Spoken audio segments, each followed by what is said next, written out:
Good evening, everybody, and welcome back to the channel. Hope you're having a wonderful week so far. And we are going over some of my fragrances that I've worn in my fragrance rotation videos. As always, check the description, but I believe this fragrance rotation is going to start on October 21st, and we've got 2 weeks worth. We got 7 right here, and another 7 here, so I'm just doing that to kind of get caught up on them. I think I only have 4 more to go, so we're getting there. I'm going to try to get them knocked out by this weekend so we can just be on the same week when I filmed them as the week that I wore them. So, without further ado, on Monday, Bond number 9, Signature Scent. If you guys watch the channel, you already know what the deal is with this fragrance. Complexity through simplicity. They only list 4 notes. I think it's got a little bit more than that, but of course the main notes are very, very heavy musk, oud, rose, and tonka bean. So you get creamy, clean. The musk is not an animalic or a dirty musk. Just very, very clean, luxurious smelling. Definitely hints of woods and teak wood. Again, the oud is not something that you'll find in like a Xerjoff ether, silver oud from Amouage, those types of fragrances. Very clean, luxurious, dense, and proper smelling. I would say the oud in here actually reminds me a little bit of the oud in Alexandria too from Xerjoff, where it's present, it's dense, you know it's there, but it's not those typical type of ouds that you get like silver oud or oud assam, where it can be a little bit animalic, earthy, ashy, funky, you know, go in that direction. Just a really, really great scent, extremely highly complimented, and it's also done at a 30% perfume concentration. Extreme longevity on there. I mean, for people, if you don't like that fragrance and you spray it on, you're going to be stuck with it for a very long time. So, Tuesday, Boadicea Alseif. It's hard to say, you know, this fragrance is just so good. It's a fruity, floral oud, slightly animalic, a little bit funky and dirty, not near as much as Pearl Moon after wearing them kind of side by side, but it does have a little bit of that quality in it. But really, man, this is just an absolutely beautiful floral and fruity fragrance. Look up the notes on here. I don't even know if Alseif is available anymore. I haven't seen it on Boadicea's webpage. But this is just an absolute dynamite fragrance, one of my favorites from the house. And Wednesday, Amouage Jubilation 40. I will try to keep this somewhat brief just because, you know, this could be a 25-minute video if I spend too much time on these fragrances. But Wednesday, Amouage Jubilation 40. Huge longevity. It's 40% oil concentration. You got ambergris, oud, all the resins you would expect from Amouage in the base. It's already aging beautifully. I actually already like this better almost a year later, actually over a year later. It actually has been, yeah, it's been over a year since I've owned this. And this is just absolutely, it's aging perfectly. I wear it in certain occasions where I want a little bit more longevity. And the Jubilation 25, which I have the older box of, still lasts a very long time, but in cooler weather, relative to where I live anyway, you know, you don't really need a whole lot of body heat to activate the oils on this type of fragrance, at least in my environment, because it doesn't really get that cold where I live. You know, cold for me, 40, maybe under freezing a couple times a year here down in the southeast United States. But overall, I save this one more for cooler weather and days that I know I'm not going to have to reapply it if I'm not going to be able to, and I want this to be going strong, you know, 12 to 14 hours later. This is the one I would go for over Jubilation 25. And it is slightly different, but it's like 95, 98%, pretty much the same fragrance. So on Thursday, gosh, man, Beverly Hills exclusive from Unique and Luxury. There's not a whole lot to say about this fragrance other than it's absolutely incredible. Honey, green, tobacco fragrance where the tobacco is not too heavy. And this also has ambergris in the base.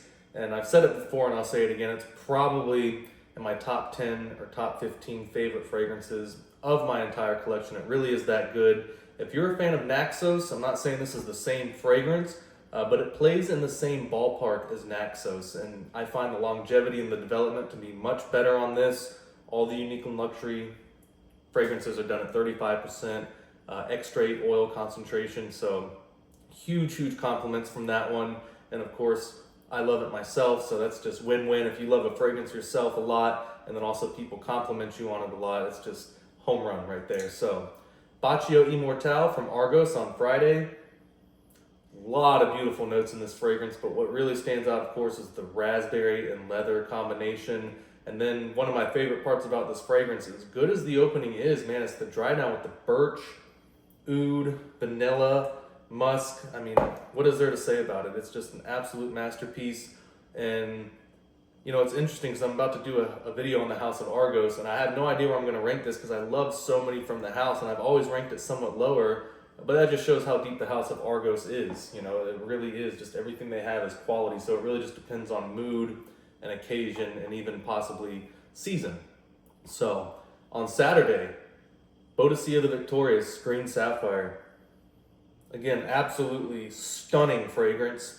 It smells really good out of the bottle. Like, don't get me wrong, it smells really good out of the bottle. Pine, cedar, oud, raspberry, violet. I've always said this is kind of like a Middle Eastern green Irish tweed from Creed. Definitely not a clone, but it gives you a little bit of that same green, fresh vibe with a lot more Middle Eastern notes and a lot more density, complexity, and of course the ingredient quality and blending that it seems only Boadicea can do so well. Expensive, absolutely. Worth it for a special occasion if you're trying to treat yourself. What this fragrance does in the air around you, I think I'll speak for a lot of people that also own this fragrance and have experienced this fragrance. It does smell good out of the bottle. It does smell good when you spray it on you, but there's something that happens 3 to 4 hours after the dry down for what this fragrance does in the air to where it really captures people and draws them in. A lot of very genuine compliments on this fragrance, and it's a very mysterious fragrance, absolutely, and just absolutely dynamite. One of my favorites from the house. I feel like I say that about all Boadicea the Victorious because they're so different in quality, but Green Sapphire is definitely a special fragrance. So Sunday, Boundless from Amouage.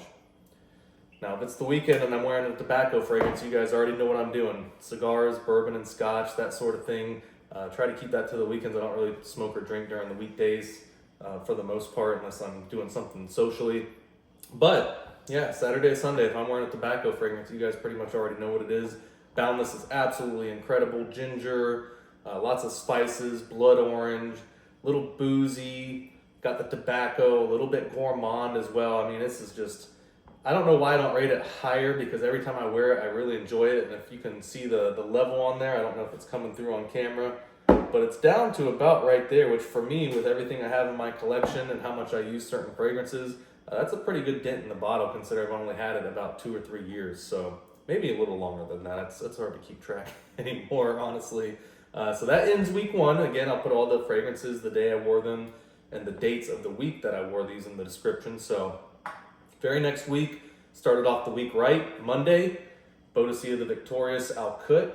Want to make sure I was careful with that. Don't want to be dropping a $800 bottle on camera. Might make a good short reel though. Get memed to death for it. But yeah, Alkout, unbelievable stuff. Wore that on Monday. Very slight presence of Immortale, but nothing that you would see in like Baccarat Rouge or Greenwich Village. Again, I was a little hesitant when I saw it had Immortale in it, but I trusted Boadicea, blind bought it, and of course they delivered again. Very Middle Eastern fragrance. You get the oud in there, a lot of the spices. This stuff is just very, very complex, extremely long lasting, and definitely a compliment magnet. So on Tuesday, we have Reckless Leather from Amouage. And a lot of people who love this fragrance love it for the complexity. They love it for the development. And it's also one of those fragrances, when you look at the notes and then you smell the fragrance, it's a little bit different than what you might expect. You know, it is heavy and it is dense and it lasts a long time and all that good stuff, but it may not be quite as heavy as you think by reading the notes. At least that was my first impression of the fragrance. So leather, of course, the name is Reckless Leather, but it's got ambergris, ambroxan, all these other, beautiful Middle Eastern resins and spices. And my goodness, guys, you just got to get your nose on this. It's understated sweetness to it without being overly sweet. Again, leather is in there.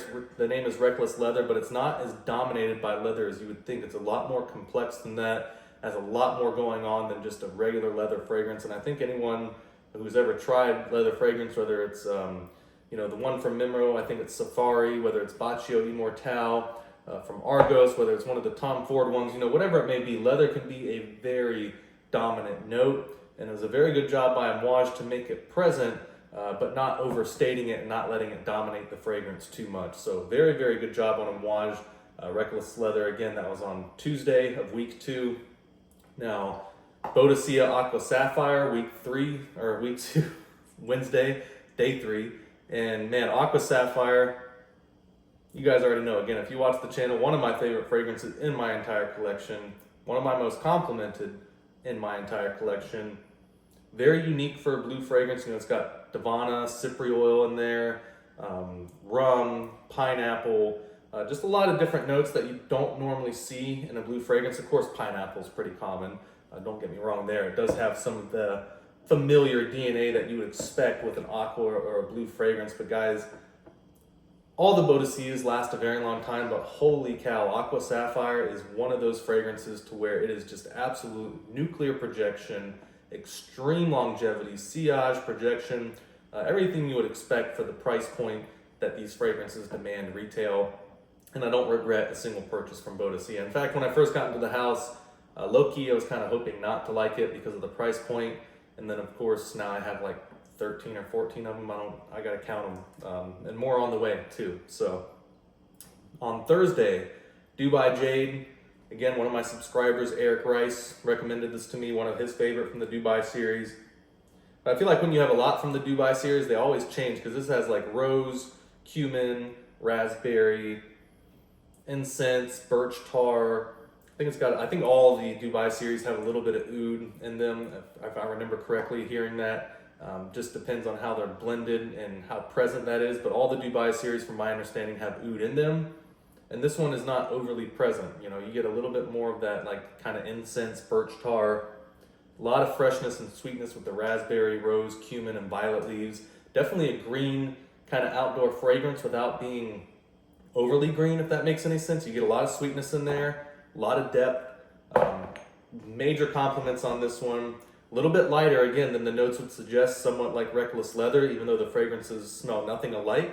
Not even in the same category, but looking at the notes of these two, you might think they would be a lot heavier. And they were both very nice surprises because they were both a little bit lighter. Again, you know, great longevity, projection on all of them, but just maybe not quite as heavy and a little bit better blended than you would think with the base notes in those fragrances. So Friday, Bond number 9 Westside, really cool bottle. You guys know I love this fragrance. Sandalwood, rose, vanilla, musk, amber. Almost smells like a rose vanilla birthday cake, you know what I'm saying, with the sprinkles. Just slightly gourmand, very floral. Something that takes a little bit of courage to wear because it definitely leans a little bit feminine. But guys, if you love rose fragrances and you like something a little bit sweet, this one gets massive compliments. And I will say, this one has a little trick to it, Westside. It's one of those fragrances, you know, there's some fragrances, no matter how good the quality, you just go nose deaf to. And this one seems to always be developing where you'll catch a whiff of something and it's like, man, that smells really good. It's light, it's airy, it's floral, it's sweet, it's woody, musk heavy. And then you realize it's you and it's Westside, and it's just developing, and huge development and longevity on this one. I mean, a lot of the bonds, they last on my skin. This one in particular with Westside, it really seems to be a strong fragrance, good oil concentration, ingredients. So maybe you have to have a little bit of courage to wear this as a guy, certainly more of a female fragrance, but I absolutely love Bond number 9 Westside. And I have tried it in cooler weather. You get a little bit more gourmand note from it. Floral dies down a little bit. I actually prefer wearing this in spring or summer or in weather, you know, over 75 or 80 degrees, because when it gets below that, the fragrance does seem to change. Not really for the worse. I just prefer the warmer weather because of the floral notes that you get from it seem to stand out a little bit more.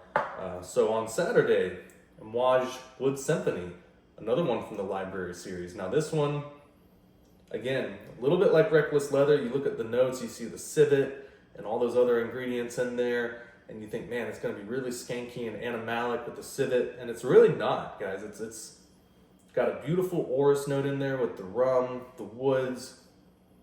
Very unique fragrance, very captivating in the air, and it's one of the newer ones, so I'm still kind of getting to know it a little bit. I've only worn it like maybe 3 or 4 times, I believe, including some test sprays, which I don't even really count as wearing, just when I get something in, maybe sprayed on the back of my hand just to test it if I'm wearing another fragrance. Again, you guys see me ever spray something on the back of my hand. That's not where I apply fragrances. I will test them there occasionally just because it's a good area to test them. But you're always going to be washing your hands and doing stuff, so that's not really a good place to apply fragrances for longevity, but for testing and smelling them on skin, I find it to be a very good place. So last one on Sunday, Love Triumphs Over War from Argos. One of my favorite fragrances from the house in terms of how I've grown to love it. You know, when I first got this in, it was very challenging. I'm not a huge fan of super powdery fragrances, and it's not overly powdery, but it does have that in there. Some pretty masculine base notes though, and some beautiful florals in here.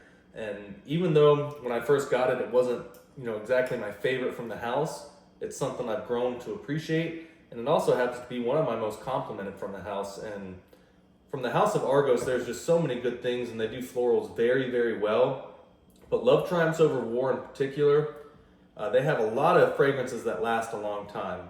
And you might think that this fragrance wouldn't be in that category just because of the note breakdown, but with the base notes and the florals, I can tell you guys this is a very powerful fragrance. Projection, longevity. I think I told this story before, but I remember wearing a jacket after spraying this on because it was a little bit cool out, and the arms where I put my jacket in, because I normally apply my fragrance on my forearms and in the crease of my elbow, because back of the wrist, you know, again, if you're working on a computer, you're driving, you're always going to be setting your arm down on something that's going to be rubbing off. So me personally, I have much better luck with longevity and all those other things, applying the fragrances to the top of my forearm, just because I know it's not really going to rub off there. So with that said, my jacket smelled like Love Triumphs Over War for over probably 2 or 3 weeks after just wearing the jacket after spraying it on. And it wasn't like I had freshly sprayed it on. I had sprayed it on like 5 hours prior and then put on my jacket when it became nighttime. And that jacket still smelled like Love Triumphs Over War forever. So 2 killer weeks, at least in my opinion. Really enjoyed wearing these fragrances. It's one of those things to where I try to do best I can at splitting up wearing fragrances and going with certain ones for mood and occasion and all that stuff. So I try not to repeat too many things and wear too many things like back-to-back weeks. But if I get a new fragrance, you may see that in the fragrance rotations where I wear certain fragrances, you know, 2 or 3 times in a row as far as like the weeks go. So great video, guys. Hope you enjoyed it. I got a lot more coming for the channel, especially during this holiday season, even though it's busy. But I'll be trying to get caught up on these for you and also bring you some other new content. So looking forward to that. See you guys soon, all right? Bye.